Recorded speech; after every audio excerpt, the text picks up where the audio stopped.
राधे राधे। कैसे हैं आप सब? आई होप आप सब अच्छे होंगे। आज है नवरात्रि का दूसरा दिन। नवरात्रि के दूसरे दिन माँ ब्रह्मचारिणी का दिन होता है।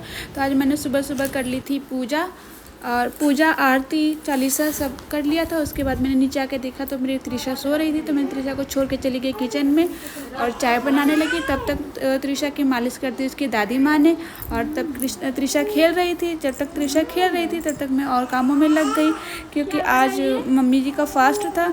मम्मी जी 9 दिन का व्रत रखती हैं, तो फिर उनके लिए अलग से व्रत का खाना बनाना पड़ता है। और मैंने कल रखा था और लास्ट वाला व्रत रखूँगी। मैं सारे व्रत नहीं रख रही हूँ, क्योंकि अभी त्रिशा छोटी है। जब त्रिशा बड़ी हो जाएगी तो फिर 9 दिन का व्रत रखूँगी। फिर शाम की भी पूजा करनी है, तो सारा दिन इसी में निकल जाना है।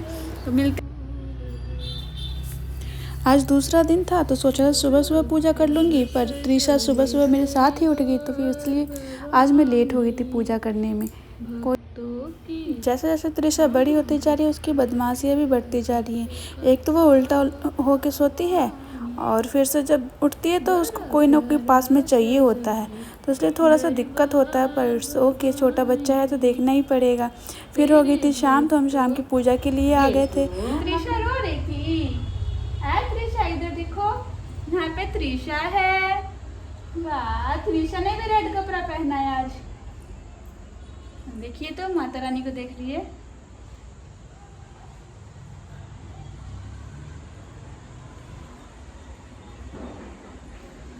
एकदम ढीला होता है कपड़ा। ये कौन है? ये कौन है? ये त्रिशा है।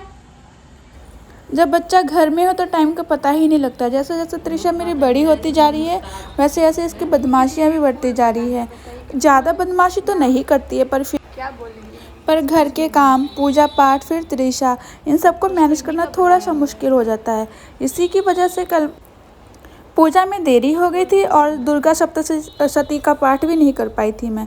फिर इसलिए आज मैंने शाम को दुर्गा सप्तशती का पाठ शुरू किया और पहला अध्याय पढ़ा। उसके बाद फिर मैंने आरती की थी। आरती करने के बाद जैसे टाइम मिला फिर मैंने पूजा वगैरह किया फटाफट। तब शाम को भी खाना वगैरह बनाना था मुझे ही, क्योंकि मम्मी जी का तो फास्ट है तो वो काम नहीं कर पाएंगी। तो पर फिर भी वो त्रिशा को पकड़ती हैं और त्रिशा को संभाल लेती हैं, तो मैं काम कर लेती हूँ। तो उनसे काफ़ी हेल्प मिल जाती है। अदरवाइज़ घर को मैनेज करना, इतना सारा काम अकेले इंसान के बस की तो बात है नहीं। तो फिर अच्छी बात यह है कि मम्मी जी बहुत सपोर्टिव हैं। हो गई है फाइनली, शाम की आरती हो चुकी है और उसके बाद अभी हम नीचे आ गए हैं। अब चेंज करेंगे, उसके बाद जाएंगे किचन में, तो प्रसाद बनाएंगे और चाय पानी बनाएंगे, फिर रात का खाना बनाएंगे। बहुत काम पड़ा हुआ है। अभी त्रिशा भी मेरी रोने लगी है, इसको भूख लग गया है, अब इसको फीड करवाऊंगी मैं, उसके बाद काम करेंगे। तो मिलते हैं। मैं बना रही थी साबूदाने की खीर। साबूदाने की खीर बनाने के लिए साबूदाने को पहले धो रही थी अच्छे से, 2-3 पानी से इसको अच्छे से धुला। धुलने के बाद फिर दोनों तरफ मैंने दूध चला रखा था गर्म करने के लिए। एक तरफ खीर वाला दूध रखा था, एक तरफ ऐसे दूध रखा था।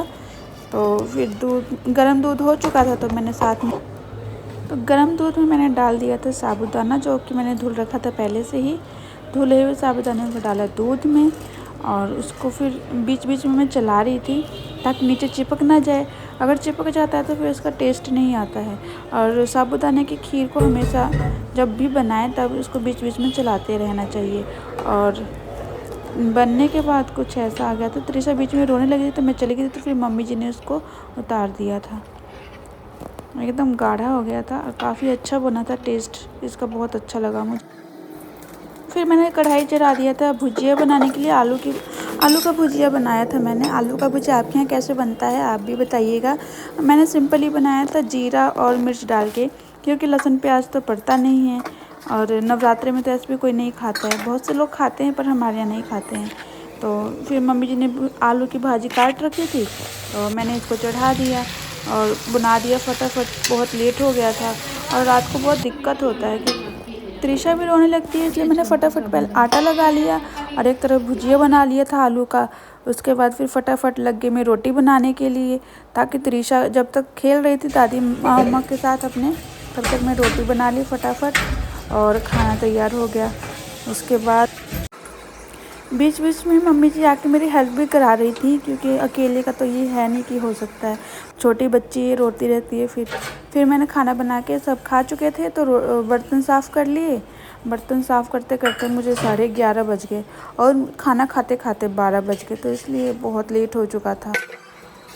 फिर जल्दी जल्दी मैंने बर्तन साफ़ किए और गई जब मैं अंदर सोने के लिए, तब देखा त्रिशा रानी उठ चुकी हैं।